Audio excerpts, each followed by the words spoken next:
बाळासाहेबांनी हिंदुत्व ते नव्हतं. आता तुम्ही जरी फिरवता बाळासाहेबांचे हिंदुत्व सोडले काही झडे बिजडे, तुम्ही झडे आहात पहिली गोष्ट म्हणजे. कारण तुम्हाला हिंदुत्वच कळत नाहीये. नुसतं हिंदू मुस्लिम हिंदुत्व होत नाहीये. राम मंदिर बांधलं, तुझं वागणं रामासारखं आहे का? मोदीचं वागणं रामासारखं आहे का? तिथे दलित महिलांना तुम्ही इज्जत लुटताय, तिकडे तुम्ही मणिपुराच्या बायका नागड्या करताय. तुम्ही राम आहात का?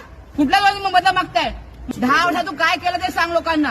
तुझा विकास सांग लोकांना. हा मटण खातो, हा मंगळसूत्र नेणार, हे विषय पंतप्रधानांचे. तुझं विजन काय? पुढच्या 10 वर्षामध्ये भारत कुठे असणार हे तुझं विजन पाहिजे. हिंदू मुसलमान मंगळसूत्र नेणार, मुलं काढले जास्त का? आमच्या वेळेला मुलं जास्त नव्हती म्हणजे आमच्या इथून तुम्ही अपमान करताय. तुझ्या आईला जास्त म्हणून होती का? मी काय खाणार, मी किती मुलं काढणार, हा माझा वैयक्तिक प्रश्न आहे. मोदीला काय ठेका दिला नाही हिंदुत्वाचा. आम्ही हिंदू आहोत, आम्ही रामाला मानतो.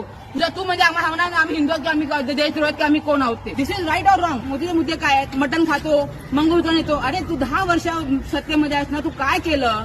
370 हटवलं, काय झाला उपयोग? 370 हटवून कोणाला फायदा झाला? अडाणीला फायदा झाला. आज तिकडे तो आमचं ते बसलाय उपोषणाला, तुम्ही काळजी घेत नाही.